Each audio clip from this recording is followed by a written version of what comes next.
좋은 물을 또 만들어주는 이스프링에 대해서 황승환 리더님께서 준비해 주시고 계십니다. 리더님 시작해 주세요. 네, 반갑습니다. 네, 또 오랜만에 줌으로 이렇게 뵙게 됐네요. 그죠? 네, 반갑습니다. 뜨거운 여름, 오늘 7월의 마지막 날인데, 네, 제가 이스프링 오늘 맡은 과목이고요. 저는, 제 이름 얘기했나요? 그죠? 아까 사회자분이 소개를 잘 해주셨다. 그죠? 저는 다이몬드 이소율 리더님 팀에서 사업하고 있는 황승환이라고 하고요. 자, 그러면 이제 제가 화면 공유하고, 화면 공유하면 제 얼굴이 안 나올 거예요. 제가 쓰는 게 아이패드라서. 그래서 혹시 제 얼굴이 안 나오더라도 양해 부탁드리고요. 자, 그럼 화면 공유하고 시작하도록 하겠습니다.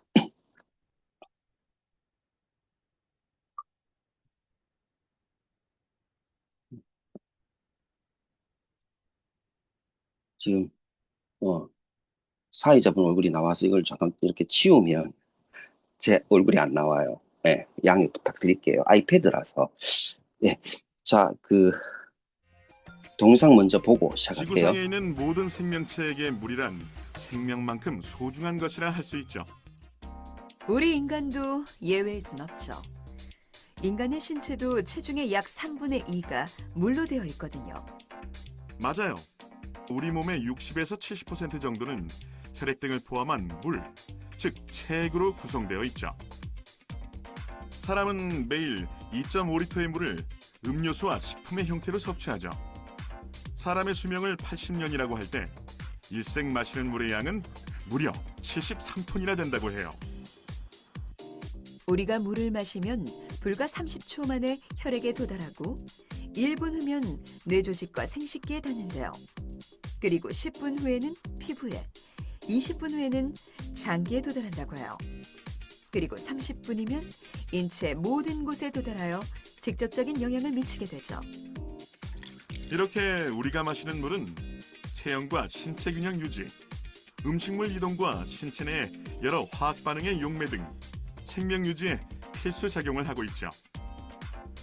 우리 몸은 수분이 2에서 3%가 부족하면 갈증을 느끼고 4%가 손실되면 소변의 양이 줄어들죠. 그리고 5%가 부족하면 곤수 상태, 10% 이상 손실되면 목숨을 잃을 수도 있다고 해요. 반대로 갑자기 물을 많이 마셔도 물 중독 위험에 빠질 수 있다고요. 실제로 지난 2007년 1월 새 아이의 엄마인 제니퍼 스트렌지는 물을 많이 마시기 대회에 참가해 화장실에 가지 않고 많은 양의 물을 마시다가 급성 물 중독으로 사망했다고 해요. 이렇게 물 중독이 사망까지 불러온 이유는 물을 한 번에 너무 많이 마시면 체내 나트륨 농도가 묽어지면서 의식 저하와 쇼크를 일으켰기 때문이라고 해요. 이렇게 물은 너무 안 마셔도 문제, 너무 마셔도 문제가 될 수 있는데요. 그렇다면 제대로 잘 마시는 법이 있을까요? 물을 먹는 건 가장 중요한 것은 한꺼번에 마시지 말고 꾸준히 조금씩 나눠 마시는 게 중요하고요. 그다음에 우리가 물은 공복에 마시는 게 좋습니다. 세 번째는 그 물을 갖다가 한 200ml 정도 찬물을 갖다 먹게 되면은 대변이 잘 나오기 위를 자극해 주기 때문에 우리 몸의 신장 기능도 좀 노폐물도 빼. 네. 물에 대한 중요성은 동영상이 하나로 이렇게 충분할 거라고 생각하고요. 제가 도서관에 가서 인체 관련되는 책을 봤는데, 이렇게 우리 몸이 이렇게 큰 통에다 물을 담고 거기에 세포를 탁 넣은 상태라고 표현을 하더라고요. 어떤 책을 보니까. 그래서 어떻게 보면 우리는 이렇게, 물 밖에 나와 있는 것 같지만 우리 몸 속에 있는 30조 개의 세포는 이렇게 물 속에다 담겨 있다라고 보시면 됩니다. 그래서 물이 없이는 생존할 수 없는 이유가 그렇고요. 그리고 세포와 세포 사이에 다. 그래서 어쨌든 물 속에다가 세포를 이렇게 집어넣은 상태니까 물이 얼마나 중요하겠습니까? 그렇죠? 그래서 우리가 수분 부족, 그러니까 만성 탈수라고 하는데 이 수분 부족으로 인해서 생기는 증상을 잘 모르고 그냥 이렇게 두통이, 예를 들면 허기가 지는 걸 보면 수분이 부족하면 허기가 느껴진다고 하는데요. 그게 수분 부족하고 그다음에 탄수화물 부족하고 이렇게 몸이 구분하지 못한답니다. 그래서 수분 부족으로 인해서 계속 탄수화물, 당이 땡긴다는 허기가 지는 느낌이 드는 그런 증상도 생길 수 있고요. 그다음에 두통도 수분이 부족하면 혈액도 수분으로 이루어져 있지 않습니까? 그래서 내 혈액 산소 공급량이 줄어들면서 온몸에 이렇게 혈액 공급이 부족해지니까 두통이 생기는 증상도 생기고요. 그다음에 혈압 상승 또한 이렇게 어, 높여서 또 두통의 원인이 되기도 합니다. 그다음에 이제 피로, 충분히 잠을 잤는데도 불구하고 피로가 풀리지 않으면 이것도 역시 수분 부족인 증상이라고 볼 수 있는 거죠. 그래서 우리가 아침에 일어나서 오늘 피곤하다, 왜 이렇게 피곤하지 해서 카페인을 먹으면 오히려 이제 웨이크업이 되는 게 아니고 이뇨작용을 도와서 더 수분 부족을 더 이렇게 하죠. 그래서 우리가 수분 부족할 때 이렇게 볼 수 있는 방법이 소변의 색깔이다, 그죠? 그래서 우리가 소변의 색깔을 유심히 좀 보고 만약에 좀 색깔이 탁하거나 진하다면 이렇게 수분 섭취 꼭 필요할 것 같고요. 그다음에 이제 5번째는 근육 경련입니다. 그래서 수분이 부족해지면 혈액 농도가 올라가고 진해지고 이러면 이제 우리 근육 세포에 혈액 공급이 제대로 되지 않기 때문에 근육 경련도 일어날 수 있고 경련이 계속 이어진다면 또 염증도 생겨서 통증도 유발할 수 있기 때문에 우리가 평소에 이렇게 탈수 경고 증상으로 생기는 5가지 그 이상도 있지만 이렇게 관심 있게 봐야 되는 부분이 있다, 그죠? 한편 몸에 물을 간직하고 있으려면 충분한 물을 마시는 것도 중요하지만 그 물을 잡아둘 수 있는 삼투젤도 적정량이 있어야 한다.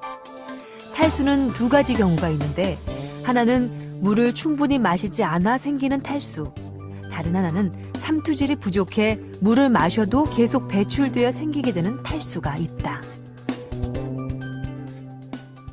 우리 몸에 삼투질이 많고 물이 부족한 경우, 그런 경우 이제 갈증을 느낍니다. 그런 경우에는 삼투질과 물을 같이 주면은 갈증은 계속 유지가 되는 거죠. 그런 경우에 삼투질이 없는 순수한 물만 먹어야지 삼투질 대비 물의 양이 우리 몸에서 균형을 이루면서 이제 갈증이 없어지는 거고요. 또 다른 예로는 노인 같은 분들 경우에서는 식사량이 줄어가지고 삼투질의 농도가 떨어지고 물이 부족한 경우도 이제 물 부족 현상, 탈수 현상이 나타나고요. 이런 경우에는 물만 넣어주면 몸 안에 삼투질이 양이 부족하기 때문에 그 물은 소변으로 다 나가버려요. 그렇기 때문에 그런 분들의 경우에서는 오렌지 주스나 아니면 단백질이 보충되어 있는 아니면 이온이 같이 들어있는 그런 음료를 마시는 게 건강에 도움이. 그러니까 이게 이제 그 삼투질이라는 건 우리가 수분을 저장할 수 있는 그 능력인 거죠, 그죠? 근데 삼투질이 낮으면 수분을 저장할 수 있는 능력이 안 되니까 하루에 2리터 물을 먹는 게 건강하다고 하는데 먹기가 힘든 거죠. 보통 우리가 물을 잘 안 드시는 이유가 화장실을 자주 가기 때문에 안 드신다는데 그런 분들은 이렇게 탈수 증상 중에서도 이 삼투질이, 그러니까 물을 저장할 수 있는 능력이 이제 부족한 경우입니다. 그럴 때는 꾸준히 물의 양을 늘려가면서 이 삼투질의 양을 좀 늘리는 게 필요할 거라고 생각이 되고요. 그리고 이 동영상은 SBS 스페셜 여기 제목에 나와 있잖아요. 여기 유튜브에 나와 있거든요. 전체를 한번 시간 되시면 보시면 좀 도움이 되실 거라 생각이 되고요. 동영상 또 볼게요. 한 달 동안 물 마시기 실험에 참가하면서 체중을 줄이기 위해 가장 열심히 물을 마셨던 정찬욱 씨. 사실 체중은 얼마 줄지 않았지만 비타민 D는 2배나 늘어나고 다소 평균치보다 높았던 간 수치는 정상으로 돌아갔다. 200 가까이 갔던 콜레스테롤 수치는 115, 1000을 넘어섰던 소변 삼투압은 500 이하로 떨어졌다. 가장 이제 극적으로 변하신 분이 한 2분 정도 있습니다. 장성환 씨하고 정찬욱 씨. 정찬욱 씨 같은 경우는 처음에 간 수치가 아주 높았는데 간 수치가 거의 정상화되는 수준까지 떨어지고 있고요. 그리고 이분이 이제 이 물 음용 이제 실험을 하면서 이제 두통이 굉장히 좋아졌다고 하는데 그 두통하고 연관이 있는지는 모르겠는데 혈액에서 우리가 염증 지표를 나타내는 게 HS-CRP라는 이제 염증 인자가 있는데 염증 인자가 매우 낮았습니다. 탈수가 회복되고 염증 수치가 줄어든 장성환 씨부터 심장병 위험군이었던 안준기 씨의 호모시스테인 수치가 줄어들게 되고 인슐린 저항성이 높아진 이슬희 씨는 선천성 아토피마저 거의 사라졌다. 정찬욱 씨는 대부분의 수치가 반토막 나며 정상 범위 안으로 들어왔다. 한 달간의 물 마시기 습관 개선 실험 끝에 4명의 실험 참가자 모두 전반적인 몸의 건강 수치가 개선되었음을 알 수 있었다. 한 사람한테서 이런 결과가 나타났다고 한다면 저희가 이제 개인차 검사 받는 날의 어떤 여러 가지 몸의 작용에 의한 우연의 결과라고 볼 수가 있지만 이 네 명이 다 나쁜 방향이 아니고 좋은 방향으로 이렇게 진행했다는 것은 물이 분명히 우리 몸에서 염증을 깔아앉히고 혈액순환이 좋게 하면서 여러 가지 어떤 긍정적인 혈액학적인 변화를 나타내고 있다고 볼 수가 있습니다. 질병이라는 게 본인이 느끼는 게 가장 첫 번째 단계잖아요. 본인이 그 질병을 안 느끼면 사실 질병 없으신 거거든요. 그러니까 본인이 질병을 안 느꼈다면 치료된 것도 맞는 거고요. 어떤 원인이건 어떤 치료건 간에. 그거를 부정하지는 않지만은 그 개인적인 거를 그냥 너도 한번 해봐 라는 건 굉장히 위험한 거죠. 물은 치료제가 아니다. 물은 약도 아니다. 물론 물만으로 커다란 기적이 일어나는 것도 현재 아니다. 우리나라에서는 물의 종류보다는 물의 양이 더 중요합니다. 물의 양이 바로 한 잔의 기적을 만들 수가 있어요. 문제는 가장 평범하고 가장 보잘것없는 것 같은 물이지만서도 그 물이 부족했을 때 나타나는 현상은 유일하게 물만이 해결할 수 있다는 거예요. 나는 그걸 기적이라고 얘기하는 거예요.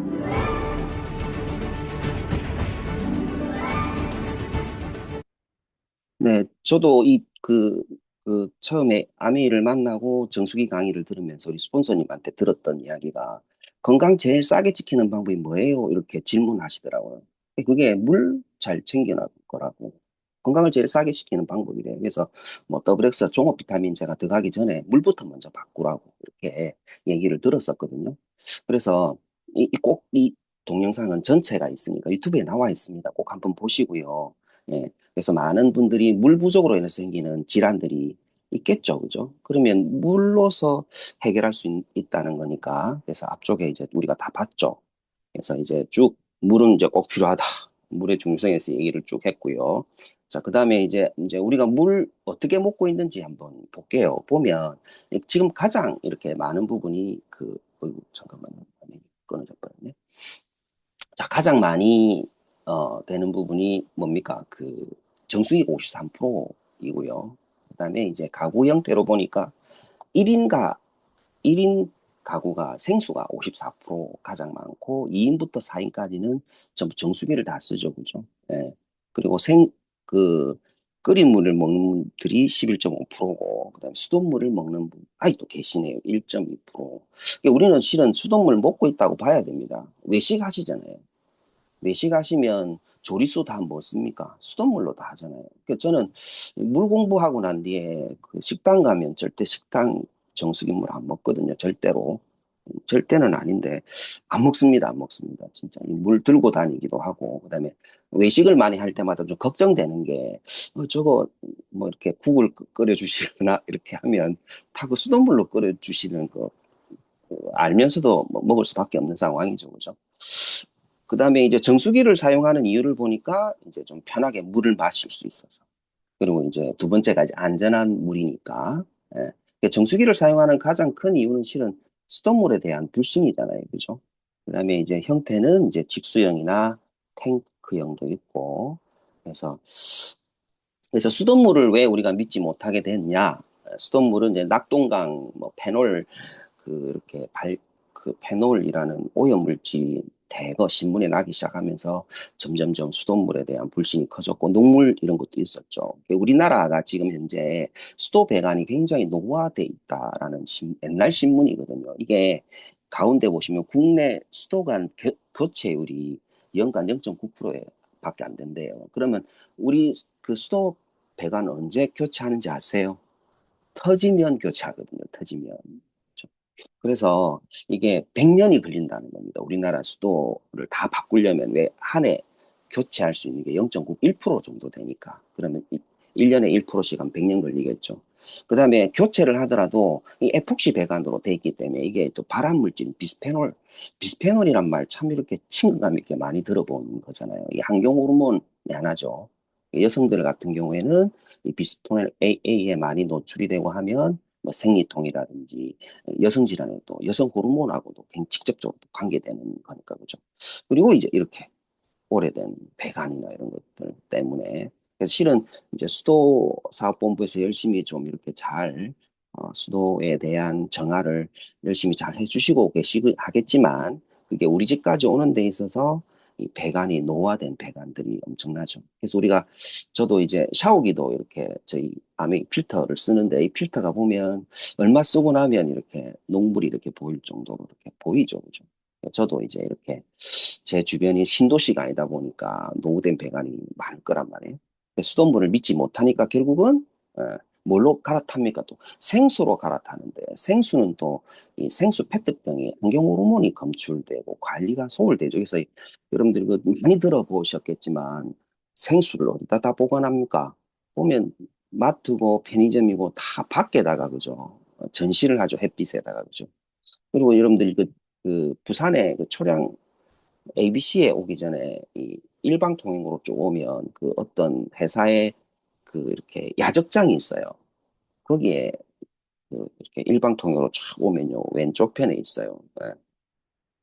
보면 생수를 막 이렇게 재놨거든요. 몇 년 전에는 생수를 그대로 재놨는데 지금은 파란 테이프로 감아놨더라고. 안 보이게. 그러니까 테이프로 감아도 이 야적장에 생수를 많이 쌓아놨기 때문에 햇빛을 받으면 환경 호르몬 나오죠.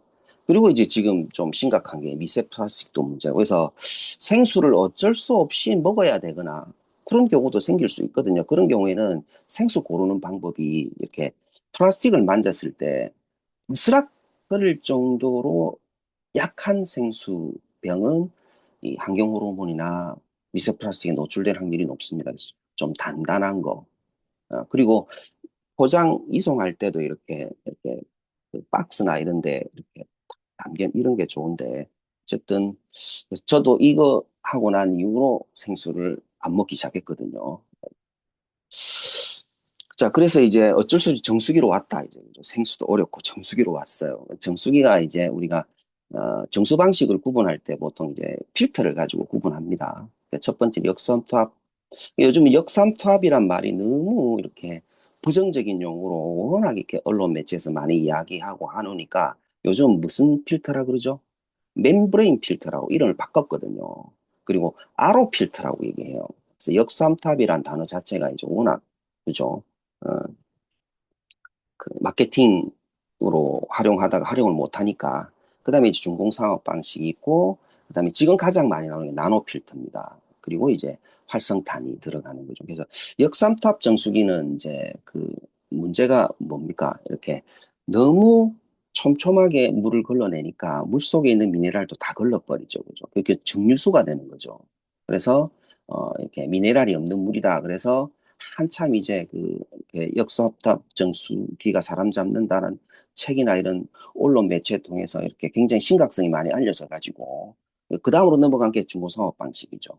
중공상업 방식은 이제 미네랄은 통과시키는데 문제는 이제 중금속을 걸러내지 못하는 게 중금속이 같이 이렇게 들어가는 문제가 생긴 거고요. 그러다가 다시 이제 역삼투압과 중공상업 방식의 중간 방식으로 채택한 게 나노필터예요. 그래서 나노필터를 쓰다가 이제 다시 소비자 요구가 오염원이 너무 많으니까 걸러주는 걸 좀 소비자가 요청을 하면 역삼투압 방식으로 갔다가 역삼투압 방식을 또 팔다가 또 미네랄이 또 이렇게 막 이슈가 되면 다시 중공상업으로 갔다가 다시 중간에 균형이 어려우면 나노필터로 갔다가 지금 돌고 있습니다. 계속 뱅글뱅글뱅글. 그래서 이렇게 세 가지가 돌고 있죠. 가장 지금 많이 채택하는 건 나노필터가 가장 많이 채택을 하고요. 저는 이제 한참 이거 공부할 때 필터를 이렇게 C사나 이런 데 전화를 다 했거든요. 해가지고 요즘 낙동강에 마이크로시스틴 녹조가 많아서 마이크로시스틴이라는 간에 치명적인 위험 요소가 될 수 있는 물질이 나온다는데 걸러주는 정수기 뭐예요? 이렇게 물어보면 누구세요? 이렇게 먼저 물어보긴 하더라고요. 그래서 그게 뭘 가르치냐면 역삼투압 정수기 쓰라고 이렇게 안내를 해주거나 그랬던 적이 있었거든요. 어쨌든 이 세 개가 계속 왔다 갔다 해요. 계속 왔다 갔다 합니다. 네. 정수기는 이런 금속 성분들을 전부 걸러줄 수 있을까요? 수돗물에서 검출될 수 있는 중금속들을 기준치 이상 넣어서 만든 실험 용액입니다. 지금부터 이 물을 정수기에 넣어서 얼마나 정수가 될 수 있는지 실험해 보도록 하겠습니다. 자, 시중에서 판매 중인 정수기 7대에 실험 용액을 넣어 봤습니다. 자, 결과를 보시면요. 자, A와 B 정수기는 모든 금속을 다 걸러냈습니다. 그런데 다른 정수기들은 조금씩 차이가 나죠. 특히 이 D, E, F, G 정수기는 아연 성분을 전혀 걸러내지 못한 걸 확인할 수 있습니다. 바로 정수 방식의 차이 때문인데요. 정수 방식은 크게 3가지로 나뉩니다. 이 바닷물을 걸러내는 방식인 역삼투압 방식과 사람의 혈액을 거르는 데 쓰이는 중공사막 방식, 그리고 정전기력을 이용한 양전화 방식인데요. 이 역삼투압 방식을 제외한 다른 정수 방식들은 이 물에 녹아있는 금속까지는 걸러내지 못합니다. 그래서 농가 지하수에서 주로 검출되는 질산성 질소 제거 성능 역시 결과는 마찬가지였습니다. 정수기는 미네랄이 없는 죽은 물이라고 하는데 사실인가요? 자, 역시 실험을 해봤습니다. 자, 미네랄이 함유된 수돗물을 넣고 걸러봤는데요. 자, 우선 중공사막과 양전화 방식의 정수기물에서는 미네랄이 그대로 들어있었습니다. 미네랄이 조금은 제거되었지만 충분히 검출되었습니다. 하지만 이 역삼투압 방식 정수기에서는 정말로 미네랄이 검출되지 않았는데요. 미네랄 같은 경우 대표적으로 칼슘, 마그네슘, 나트륨 같은 경우가 있는데 거의 안 나왔다라고 볼 수 있습니다. 물속에 미네랄이 없으면 미네랄이 중요한 역할을 하는 거는 이제 우리가 알고 있겠지만 그 물속에 미네랄이 많아야 우리 몸에 필요한 약알칼리 물이 되거든요. 근데 물속에다 미네랄을 탁 빼버리면 산성물이 되죠. 그럼 산성수가 우리 혈액에 들어가면 좀 치명적인 영향을 미친다 그래서 문제가 좀 많았죠. 그래서 제가 한동안은 이렇게 이렇게 정수기 이렇게 멤브레인 필터 역삼투압 정수기 쓰시는 분들 찾아가서 이제 우리가 B2B 용액이라 하잖아요. 그 물을 받아가지고 이렇게 B2B를 딱 떨어뜨리면 pH가 나오잖아요.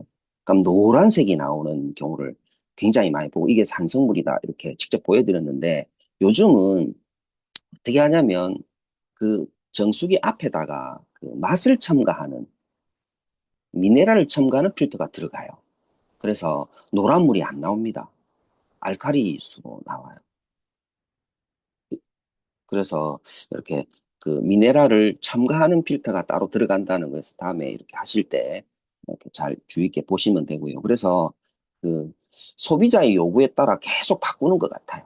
직수형을 썼는데 우리는 손님들이 많이 오니까 그 물이 많아야 된다. 그래서 출수가 잘 안 된다. 요즘은 그 직수 같은 경우에는 이제 뜨거운 물, 찬물을 넣을 때 그때만 이렇게 뜨거운 물이 탁 켜지면서 유출이 되죠. 물이 나오죠. 그 다 쓰고 나면 안 나와요. 그래서 그렇게 요구하시는 분들은 이제 탱크가 있는 그걸 주고 그래서 소비자 요구에 따라 이랬다 저랬다 이랬다 합니다. 그래서 멤브레인 필터 썼다가 중공상압 방식 썼다가 나노 필터 썼다. 이렇게 세 개가 왔다 갔다 합니다. 계속. 예. 그래서 요즘 이슈화 되는 게 뭔지 보고 거기에 맞춰가 이제 쭉 나오는 거죠. 예. 자, 그래서 이제 정수기 관리 실태를 보면 이게 좀 심각하잖아요. 그죠? 그래서 최근에 나온 뉴스인데 그 이렇게 바퀴벌레가 이렇게 물에 나왔어요. 이 어떤 대학교였는데 엄청 많이 나온 거죠. 그리고 오른쪽 하단에는 얼음 트레이에 이렇게 곰팡이가 피고 그다음에 여기 위에 그 냉온 정수기나 얼음 정수기는 그 이렇게 세균이나 곰팡이 같은 게 막 낄 수 있죠. 그럼 요즘은 이렇게 끼면 그 회사들이 뭐라고 하는지 아세요? 고객님, 관리를 잘못하셨어요. 왜 벌레가 나오는 곳에 정수기를 놓고 쓰세요? 아시겠죠? 고객님, 집에 그 습도가 높으신 것 같아요. 그래서 정수기 안에 이렇게 이런 곰팡이 이런 게 핍니다라고 얘기하죠. 그래서 오히려 전화를 하면 핀잔을 듣는다든지, 그래서 해약을 하려고 하면 해약을 못하게 한다든지, 정수기 가장 불만이 소비자 고발원에 굉장히 1등이죠. 1등 정수기가 불만이. 해약을 해야 되니까 요즘은 3년, 5년, 7년 계약하시더라고요. 제가 정수기 바꾸러 갔더니 7년 계약하셨던 분도 있더라고요. 그래서 이런 문제 때문에 해약을 하려고 하면 당신이 고객 정수기 관리를 잘못했다라고 얘기합니다. 근데 실제로 정수기 안을 뜯어보면 왼쪽 하단에 보세요.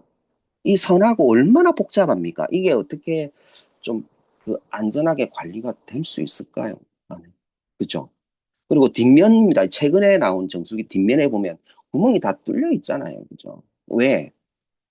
뜨겁게 하려면 뜨거운 그 관을 뜨겁게 데워야 되니까. 그러면 이렇게 환기 안 시키면 그 열이 채여서 못 써요. 정수기가 탈 수도 있습니다. 그죠? 그래서 팬도 들어가야 되고 구멍도 다 뚫려 있어야 돼요. 그리고 이제 저수도 이렇게 얘기하니까 또 이제 바꿔가지고 이렇게 저수를 어떻게 합니까? 통이 이제 이렇게 곰팡이가 피고 이러니까 뭘로 바꿨죠? 알루미늄으로 바꾼 데가 또 바꿔주고. 그죠? 알루미늄으로 바꾸고 나니까 또 말이 나오니까 이제 어떻게 합니까? 물을 이제 자동으로 이제 세척해준다. 그죠? 살균해준다. 이래가 30일마다 한 번씩 살균하는 정수기 또 만들고. 그래서 계속 기존에 있는 개념을 가지고 계속 불만이 나오면 조금 바꾸고, 불만이 나오면 조금 바꿔요. 예. 그래서 그건 이제 마케팅에 따라 소비자들이 계속 왔다 갔다 하는 거죠. 예. 그래서 관리 잘해야 됩니다. 타사 정수기 쓰시려 그러면. 절대 벌레 나오면 안 되고, 습도도 차면 안 되고, 잘 관리하셔야 돼요. 안 그러면 꼭 이렇게 문제가 되죠. 그리고 이제 최근 자료 한번 볼게요. 이게 이제 얼음 정수기 니켈 사건이라고 2016년도에 일어났던 일이죠. 그래서 이거는 이제 실제 뉴스니까 제가 그대로 얘기할게요. 코웨이 겁니다. 2016년도에 자기들이 쓴 얼음 정수기에 얼음을 얼리는 위에 금속 부분에 니켈이 떨어져서 실제 식수에 이렇게 니켈이 금속이 들어간 거죠. 그래가지고 이제 소비자들이 난리가 난 거죠. 그래서 이제 소송을 이제 걸었어요. 소송에 그거는 뭐냐면 이 보세요. 제가 읽어볼게요. 얼음 정수기 안에서 중금속 니켈 검출 사실을 은폐한 코웨이가 피해자들에게 손해배상을 해야 한다는 대법원 판단이 나왔다. 이게 뭡니까? 1심도 졌고 2심도 졌지만 대법원까지 간 거예요. 회사가. 예. 그래서 대법원 제3부 A씨 등은 정수기 피해 소비자 78명이 코웨이를 상대로 제기한 손해배상 청구 소송 상고심에서 원고 78명에게 각 100만 원씩 지급하라. 이거 박수 칠 만한 일인데 실은 아닙니다. 이 내용은요. 뭐에 대한 소송에 대한 그거를 판결했냐면 보면 알리지 않았다라는 거예요. 숨겼다는 거죠. 그래서 7월 달에 발견하고 소비자한테 알리지 않고 몰래 기사들한테 가서 그걸 교체하는 식으로 뚜껑을 덮거나 안 보이게 하거나 덮는 식으로 덮었다라는 겁니다. 그런데 보시면 그래서 소비자들은 건강검진비, 정신적 피해에 대한 위자료 등을 상대로 300만 원을 요구를 했거든요. 그런데 1심, 2심은 뭐냐면 니켈 성분이 검출된 물을 마셔서 피부 이상이나 알레르기, 가려움증 등의 부작용이 발생했다는 소비자들의 주장은 받아들이지 않았다.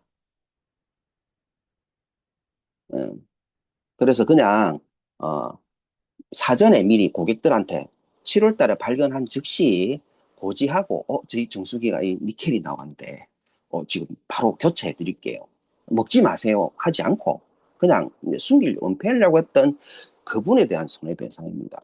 이거 그냥 우리가 당사자가 아니니까 그냥 이럴 수 있겠다라고 생각하는데 제가 만약 이 당사자가 됐다면 좀 많이 안 좋을 것 같아요. 그죠? 소송까지 간 그것도 1심, 2심 계속 해서 대법까지 갔다라는 것 자체도 이게 회사에 조금 문제가 있다고 생각되지 않으세요? 물론 우리가 당사자가 아니니까 이건 잘 모를 수도 있지만, 그죠? 그럼 뭐 어떻게 믿어요? 근데 지금 이 회사는 소비자 만족도 1위 이래가지고 뉴스에 이 이후로 쭉 나와 있거든요. 그리고 이제 우리는 이 마케팅에 계속 소비자들은 왔다 갔다 할 수밖에 없는 것 같아요. 예. 실은 정보가 중요한데 마케팅에 계속 왔다 갔다 하죠. 그래서 진짜 좀 분명하게 이게 마케팅인지 정보인지를 좀 구분할 수 있는 이렇게 현명한 소비 선택이 필요하죠. 그죠? 자, 그리고 이제 그래서 이렇게 많은 정수기도 있고, 그 다음에 정수기에 대한 문제들도 많고, 뭐 그래요. 그래서 이게 이제 뭐냐면, 신종오염 물질, 즉, 물속의 미세플라스틱이나 그다음에 이제 과물 화합물이죠. PFAS가 그다음에 약물, 찌꺼기, 그다음에 신종오염 물질에 대한 부분이 지금 정수기에서 나오는 맑은 물, 하지만 그 안에는 플라스틱 가루, 소염 진통제의 잔여 성분, 사라지지 않은 화학 물질들이 녹아 있을지 모른다. 이 물질들은 우리 몸속에서 천천히 쌓이고 있다. 문제는 이 모든 위험이 법적 사각지대에 있었다는 점이다. 오염물질로조차 분류되지 않아 추적도 규제도 되지 않았기 때문이다. 국회가 뒤늦게 대응에 나섰다. 신종오염물질이라는 법적 정의를 처음으로 도입하고 관리 체계를 구축하는 물환경보전법 및 하수도법 개정안을 발의했다. 그래서 지금은 법적으로 보호를 받을 수 없는 상태입니다. 법적으로 이런 게 규제가 안 되기 때문에 뭐 회사들이 이렇게 계속 필터 세 개를 왔다 갔다 하면서 지금 이렇게 작업하고 있는 거죠. 근데 이제 이게 법적인 움직임이 나오고 있는 거라는 얘기를 신문 자료로 본 거죠. 그래서 국내에는 정수기가 이렇게 검사 필증만 받으면 되거든요. 그래서 그 네 가지를 걸렀다라고 이렇게 하면 정수기로 판매 가능하고요. 그다음에 32가지를 걸렀다라고 하면 필증만 딱 받으면 바로 판매가 가능해요. 그리고 45가지를 정수했다라는 요것만 필증만 딱 지금 그래서 심하게는 네 가지 정도만 염소하고 탁도 하고 이런 것만 해도 그냥 이렇게 정수기를 팔 수 있는 거죠. 예. 제가 이거 관심이 많아가지고 예전에 이렇게 할 때는 정수기 누가 이렇게 이렇게 누가 그, 그분이 와서 이렇게 청소하잖아요. 그럼 옆에 붙어가 막 물어보고 그랬었거든요. 이 정수기 물 어항에 주면 금붕어가 죽는다면서요. 네, 고객님 절대 주면 안 됩니다. 이렇게 얘기하시더라고요. 교육을 어떻게 받고 있지? 그러면 그 물고기도 먹지 말아야 되는 건 사람은 먹어도 되는가? 그리고 청소하실 때도 좀 이렇게 하여튼 좀 그랬습니다. 그래서 이게 다예요, 그냥. 그러면 어떻게 믿고 정수기를 쓰시겠습니까? 그래서 그, 그 C사든 S사든 그리고 아메이 정수기도 믿지 마세요. 제 얘기 믿지 말고 믿어야 될 게 뭐냐면 그냥 전 세계 인증을 믿자라는 거죠. 그죠? 그래서 우리 한국 기준에서 인증보다는 전 세계 통용되는 그죠? 믿을 수 있는 인증을 보는 게 훨씬 마케팅에 속지 않고 제대로 된 정보를 가지고 안전한 정수기를 쓰는 방법이잖아요. 그죠? 그래서 이 인증을 가지고 하자라고 해서 이제 인증에 대한 부분이 이제 조금씩 이제 국내에서도 정수기에서 조금씩 나와요. 근데 하지만 아직까지도 마케팅에서 NSF 인증을 이렇게 마케팅하지 않는 회사들이 아직도 많기 때문에 소비자들은 그 마케팅에 이렇게 들어가고 있는 거죠. 그래서 인증을 구분할 때는 NSF 기준을 준수하도록 검사했다.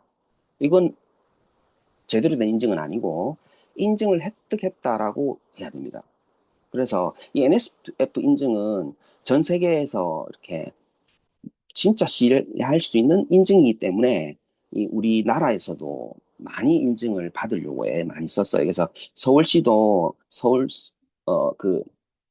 서울시에서 만들고 있는 아리수 수돗물을 세계 최초로 NSF 품질 인증 받았다. 그래서 세계보건구가 지정한 수질검사 협력기관이다라고 NSF를 가지고 물을 홍보했고요. 부산에도 저쪽에, 기장 저쪽에 그 원자력 발전소가 있는 쪽에 해수 담수화를 하려고 했는데, 그때 부산 시민들이 많이 반대했거든요. 방사능 물질 나온다. 그 말이 되냐. 그랬는데, 이제 그거를 이제 이렇게 좀 안전하다라는 걸로 해서 부산 담수화 수돗물 미국 NSF 수질검사를 통과했다라고 세계 최고 권위를 가진 NSF다라고 얘기했고요. 그다음에 대구도 그렇고 포항시도 그렇고 해서 그래서 우리는 이렇게 회사가 가지고 있는 마케팅을 따라가고 이런 거 유행을 따라가는 것보다는 전 세계 인증을 받을 수 있는 인증을 가지고 얘기하는 게 맞겠죠. 그래서 드디어 S전자가 이 인증을 가지고 마케팅을 시작했어요. 네, 유일하게. 제가 유일하다는 얘기는 이제 제가 뉴스 검색을 쭉 해서 검색을 해봤더니 그래서 지금 현재 그 S전자가 나와 있는 비땡땡 AI 얼음 정수기가 유해물질 82종을 NSF 인증받았다고 이렇게 나왔어요. 근데 이제 우리가 선택 기준에 NSF도 인증을 받는 걸 내용을 보면 42번, 53번, 41번 이렇게 받았고요. 좀 이따 이제 번호는 뒤에서 말씀드릴 건데 그래서 이제 인증을 받으니까 이게 이제 뭐가 나옵니까? 그 150리터까지만 출소가 되는 거예요. 그리고 교환 주기가 4개월이에요. 우리 필터하고 완전히 차이 나죠. 인증을 받으니까 이제 마음대로 5,000리터 1년 이렇게 못 쓰는 겁니다. 이건 왜 이 기계를 가지고 인증받은 거거든요. 필터를 가지고 인증받은 게 아니고. 그래서 저희는 1년에 5,000리터인데 얘는 이제 4개월에 1,500리터입니다. 그래서 필터가 그만큼 성능이 저희 거하고 이제 비교가 딱 되기 시작하겠죠. 이때부터 시작해서 이제 아마 C사든 다른 회사들도 아마 NSF 마케팅으로 들어올 거예요. 그러면 이제 확실하게 더 이렇게 차이를 보실 수 있지 않을까 생각을 하고요. 네.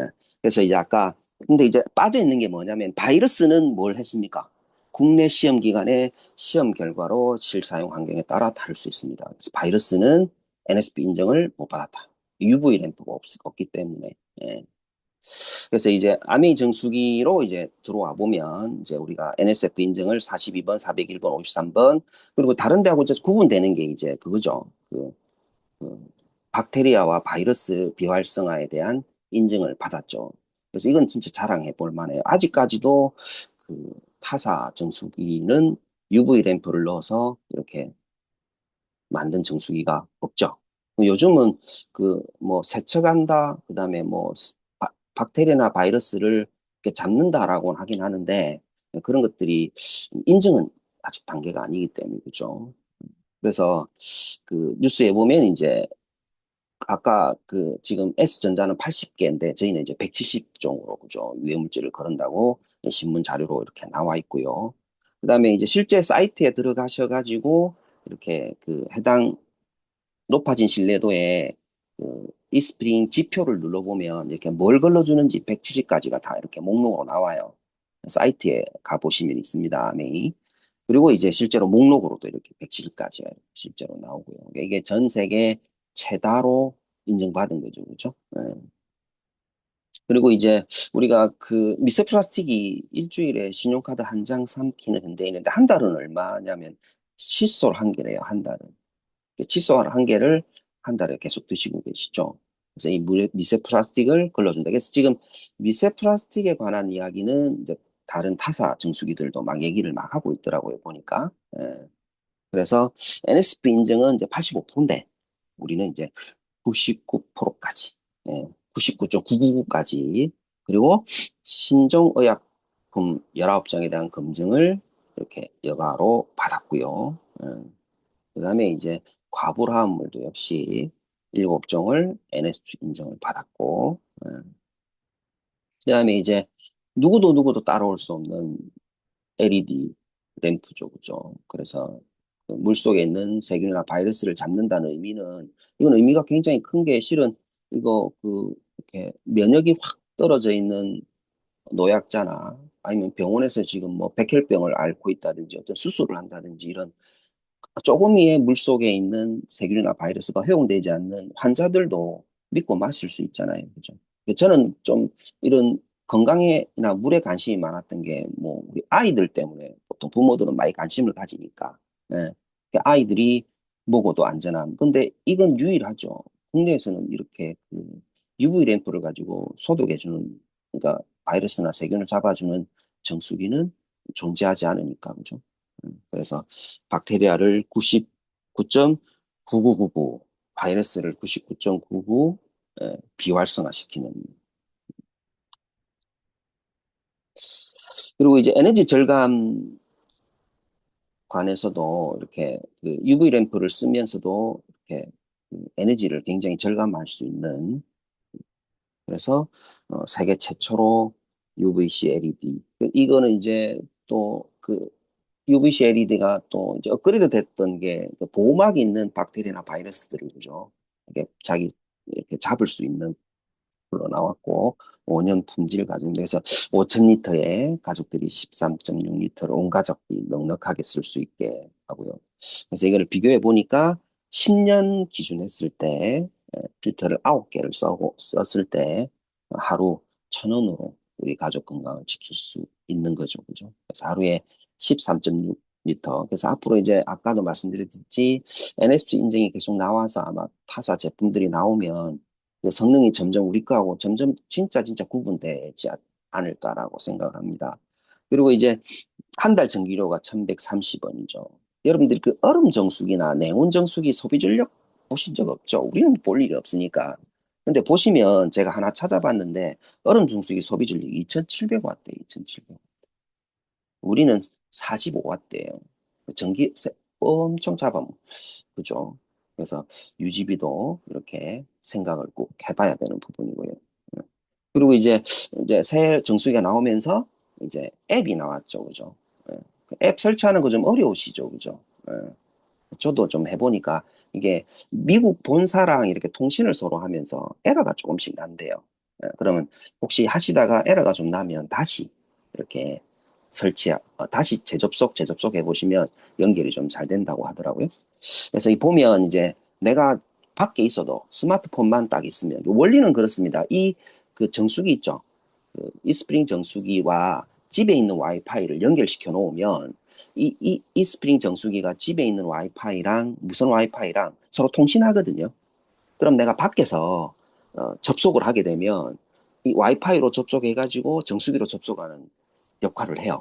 그럼 밖에서도 언제든지. 그래서 우리가 요거는 추가로 여러 개 기기를 등록할 수 있으니까 혹시 좀 시간이 좀 걸리더라도 뭐 소비자분 설치가 돼 있는 곳에 간다면 이 기기를 추가해가지고 우리가 이제 집에 뭐 가서 이제 확인해야 되겠지만 밖에서 물을 잘 먹고 있는지도 한번 이렇게 확인해 보시면 그래서 설치하는 건 좀 어렵긴 한데 한번 이렇게 시간 내서 해보시면 뭐 그렇게 크게 많이 어렵지는 않으실 거예요. 그래서 이제 그 이스프링의 상태, 오늘의 물 사용 확인, 그 7일간의 물 사용량 체크하고요. 그 다음에 이제 얼마 정도 남아 있는지 필터의 상태도 확인할 수 있고요. 예. 그래서 편리하게 이렇게 원격에서도 볼 수 있는 특징을 갖고 있죠. 그리고 이제 아메이 정수기가 이 스프링이 한번 이렇게 언론에 문제가 됐던 적이 있었거든요. 그 자료를 제가 넣었는데 못 넣었는데 이 퍼싯이 오염이 된다고 해가지고 이게 이제 소비자 고발까지 들어가고 이게 지금 소비자 그 보호원에 가보면 이 자료가 등록이 돼 있어요.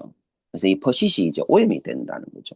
근데 버섯이 오염이 될 수밖에 없는 건 실은 싱크대 위에 올려놓고 쓰기 때문에 아무래도 설거지나 이런 거 하다 보면 이렇게 음식물 이런 거 튈 수 있죠. 그래서 이걸 세척하는 방법도 이렇게 나와 있습니다. 자가로. 그리고 세척이 영 힘들고 이렇게 그 좀 이렇게 이렇게 믿기가 어려우시면 2년, 3년 주기로 교체만 하시면 되죠. 버섯은. 교체하시면 충분히